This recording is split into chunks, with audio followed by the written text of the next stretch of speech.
नमस्कार दोस्तों, स्वागत है आपका आपके अपने YouTube channel career study class में। दोस्तों यहाँ पर अब वायरल प्रश्न आ चुका है, यानी कि जो भी आपका एग्ज़ाम होने वाला है उसका देखिए सेट ये आ चुका है। यानी आप जो एग्ज़ाम में दीजिएगा अभी उसका पहले वायरल हो गया क्वेश्चन। ठीक है दोस्तों, आप पूरी क्वेश्चन को देख लीजिएगा, आप अपने एग्ज़ाम में जो भी होगा आप बना दीजिएगा। ठीक है दोस्तों, मैं इसमें सही सही सभी आंसर बताने जा रहा हूँ। ये नहीं मुझे पता है कि ये फर्स्ट सिटिंग में आने वाला है या सेकेंड में, लेकिन किन्हीं एक में ज़रूर ये आएगा। तो चलिए बिना समय गवाए इस वीडियो को स्टार्ट करते हैं। आपको मैं बता दूँ, सेट का कॉपी का जो है सेट का ऊपर वाला फ़ोटो नहीं खींचा जाता, क्योंकि उससे नंबरिंग का से पता लग जाता है कि कहाँ से वायरल हुआ, इसलिए वह उस खींचा नहीं जाता। ठीक है दोस्तों, तो यहाँ पर सेक्शन ए का है, यानी कि सेट ए का है। ठीक है, तो अब चलिए शुरू करते हैं। पहला क्वेश्चन ये मैथ का है।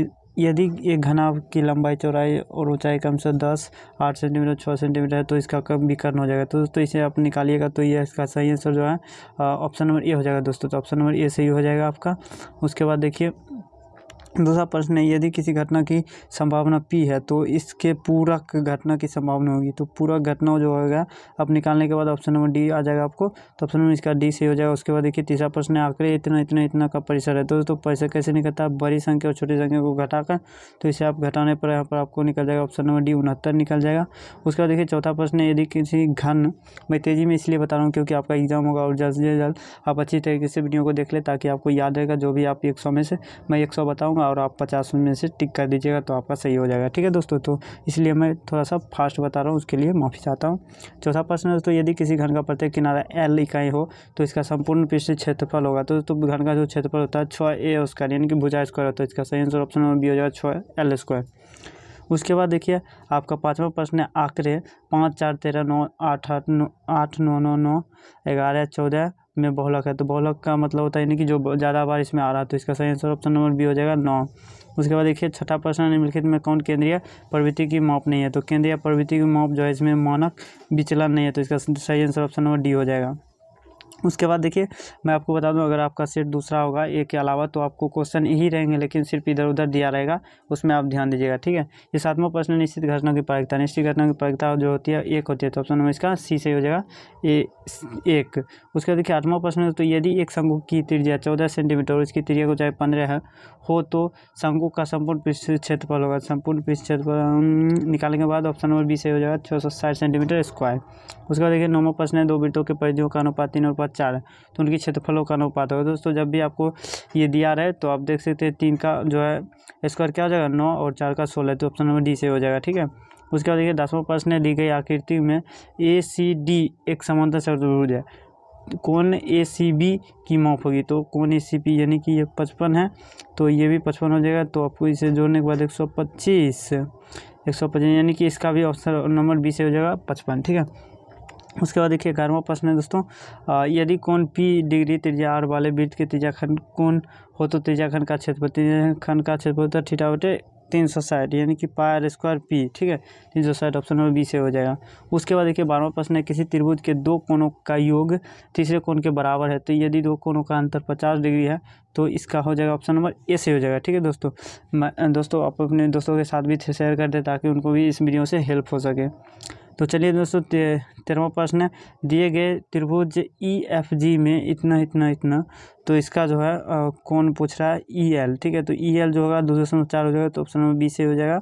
उसके बाद देखिए 14वां प्रश्न है, यदि O केंद्र वाले वृत्त में TA तथा TB दो स्पर्श रेखाएं इस तरह है कि कोण ATB बराबर 70 हो, कोण AOB बराबर कितना होगा। तो दोस्तों 14 का जो सही आंसर ऑप्शन नंबर बी हो जाएगा 110। उसके बाद देखिए 15वां प्रश्न है, किसी वृत्त के व्यास के दोनों सिरों से खींची गई स्पर्श रेखा हमेशा होती है, तो दोनों सिरों से खींची गई स्पर्श रेखा समांतर है। तो ऑप्शन नंबर ए से हो जाएगा समांतर। उसके बाद 16वां प्रश्न है दोस्तों, यदि L समांतर M हो तो ए का मान होगा। तो दोस्तों ए का मान निकालने के बाद आपको निकल जाएगा 20 निकल जाएगा। ठीक है, तो ऑप्शन नंबर इसका सी से हो जाएगा 20, सी से हो जाएगा। ठीक है, उसके बाद देखिए अगला प्रश्न है, यानी कि 17वां प्रश्न है, 6 सेंटीमीटर त्रिज्या वाले वृत्त के केंद्र से 10 सेंटीमीटर दूरी स्थित एक बिंदु से वृत्त पर खींची गई स्पर्श रेखा की लंबाई। दोस्तों स्पर्श रेखा की लंबाई निकालने के बाद आपको हो जाएगा 8 हो जाएगा। तो ऑप्शन नंबर बी से हो जाएगा 8 सेंटीमीटर। उसके बाद देखिए 18 का जो है 2 cos 37 बटे sin 53, तो इसका जो है सही आंसर ऑप्शन नंबर डी हो जाएगा डी। ऑप्शन नंबर डी 2 हो जाएगा। 19वां प्रश्न में तो दी गई आकृति में दो वृत्त एक दूसरे को बिंदु एस पर स्पर्श करते हुए यदि पी आर 4.5 सेंटीमीटर हो तो पी क्यू होगा। तो यदि ये दिया हुआ है तो बोला ये पी क्यू होती है, पूरा पूछा है तो डबल हो जाएगा, तो ऑप्शन नंबर बी से हो जाएगा 9 सेंटीमीटर। उसके बाद देखिए 20वां प्रश्न निम्नलिखित में कौन सेक 60 के बराबर होता है। तो दोस्तों सेक 60 के बराबर जो होता है आपका हो जाती है कॉसेक 30, तो ऑप्शन नंबर ए से हो जाएगा कॉसेक 30। उसके बाद देखिए 21वां प्रश्न है 45 तथा 60 का मौसम, यानी 45 और 60 का जो मौसम आप निकालिएगा तो आपको निकल कर आ गई है ऑप्शन नंबर डी 15, यानी कि 15 निकल के आ जाएगा। उसके बाद 22वां प्रश्न तो बहुपद y² - 6y + 8 का घात, तो इसका जो घात हो जाएगा ऑप्शन नंबर ए से हो जाएगा 2 जो है घात यहाँ पर आप देख सकते हैं। उसके बाद देखिए 23वां प्रश्न है 0.7 पर रेखनी, तो 1 पर रेखनी दिया हुआ है यानी कि बटे में 9, तो 60/9 ऑप्शन नंबर ए से हो जाएगा। उसके बाद देखिए 24वां प्रश्न है यदि f(x) बराबर इतना इतना इतना तो f1 का मान, यानी कि इसमें x के जगह पर 1 पुट करिए तो आपको ये मिल जाएगा ए हो जाएगा, ठीक है, 0 हो जाएगा, तो ऑप्शन नंबर ए से हो जाएगा 0। उसके बाद देखिए 25वां प्रश्न है π/3 है, तो π/3 जो है एक अपरमेय संख्या है, तो इसका सही आंसर ऑप्शन नंबर बी हो जाएगा अपरमेय संख्या। उसके बाद देखिए 26वां प्रश्न है द्विघात बहुपद y² + 3y + 2 के शून्यकों का योग, शून्य का योग यानी अल्फा प्लस बीटा का योग यानी 3 हो जाएगा, ठीक है, तो ऑप्शन नंबर सी से हो जाएगा 26 का -3 हो जाएगा ना, -b/a होता है, तो ऑप्शन नंबर डी से हो जाएगा -3। उसके बाद देखिए 27वां प्रश्न है 8 पर 0 गुने 2 पर 0 पावर 0 है, तो यहाँ पर सबका मान 1 हो जाएगा, तो ऑप्शन नंबर बी से हो जाएगा 1। उसके बाद देखिए 28वां प्रश्न होता है y² × 1/y + 3 बराबर इक्वल्स टू, तो ये हो जाएगा आपके इसका 28 का सही आंसर ऑप्शन नंबर डी हो जाएगा, ठीक है। उसके बाद देखिए 29वां प्रश्न है यदि 3x - 5y = 0 तथा 9x + 15y = 0 तो x तथा y के मान होंगे, तो x और y के मान जो है आपके x 0 और y 0 हो जाएंगे, तो ऑप्शन नंबर बी से हो जाएगा।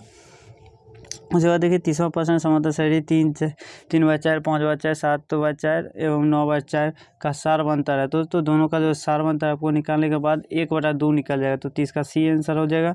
उसके बाद देखिए 31वां प्रश्न 144 के अवभाज्य गुणनखंड में 2 का घातांक है, तो 2 का घातांक कितना है, तो ये 2 का घातांक जो है 4 हो जाएगा, तो ऑप्शन नंबर सी से हो जाएगा।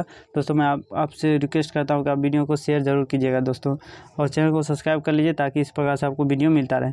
32वां प्रश्न निम्नलिखित में कौन सा अपरमेय संख्या है, तो दोस्तों कौन सा अपरमेय संख्या है, तो आप यहाँ पर देख सकते हैं क्लियरली ऑप्शन नंबर ए में जो है अपरमेय संख्या दिया गया, तो ऑप्शन नंबर ए सही हो जाएगा।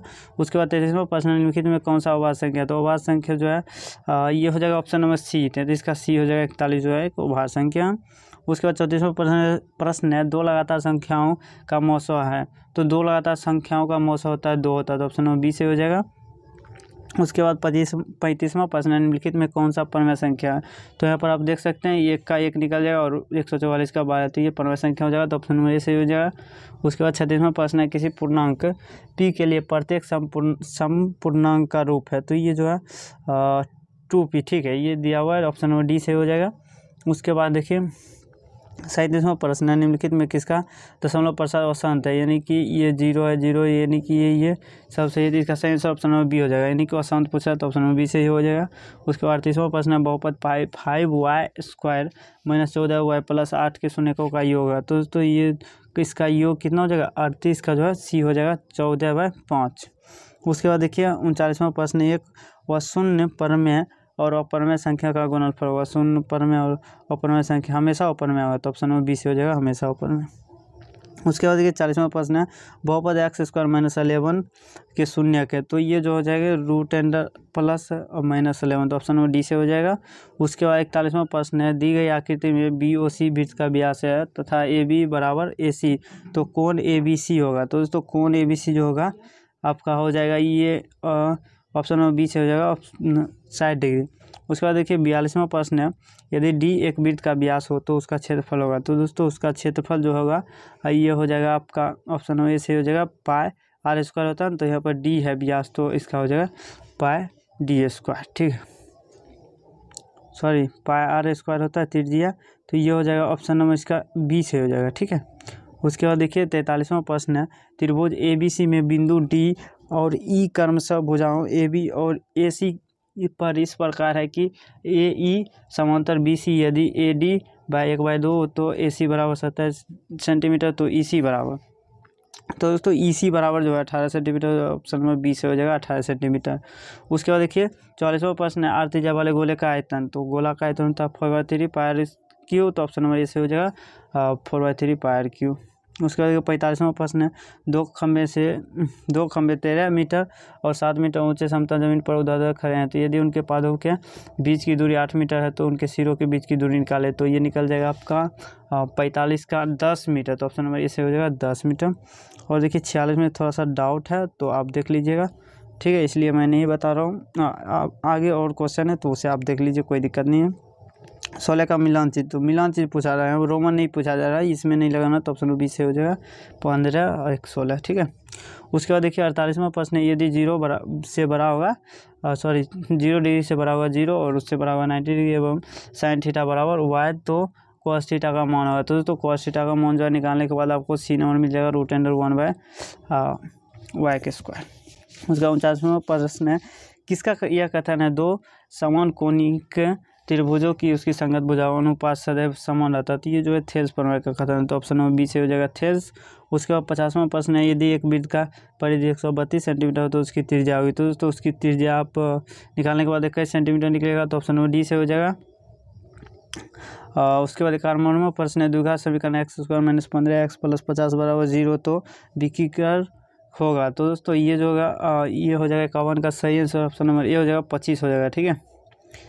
उसके बाद देखिए 52वां प्रश्न है यदि समांतर श्रेणी का पहला पद a तथा सार्वसर d हो तो प्रथम n पदों का योगफल होगा, दोस्तों इसका जो सही आंसर ऑप्शन नंबर बी हो जाएगा। ये जो है फॉर्मूला ये होता है, दोस्तों पूरा वीडियो देख ले ताकि आपको ये 100 में से 50 जरूर याद रहे और वहाँ पर आप टिक लगा सकते हैं आसानी से। उसके बाद 53वां प्रश्न है यदि ax² - bx + c = 0 तो a बराबर नोट 0 तो x का मान होगा, तो इसका ऑप्शन नंबर डी से हो जाएगा, ठीक है। ये फार्मूला ही होता है, तो आप देख सकते हैं ये से हो जाएगा।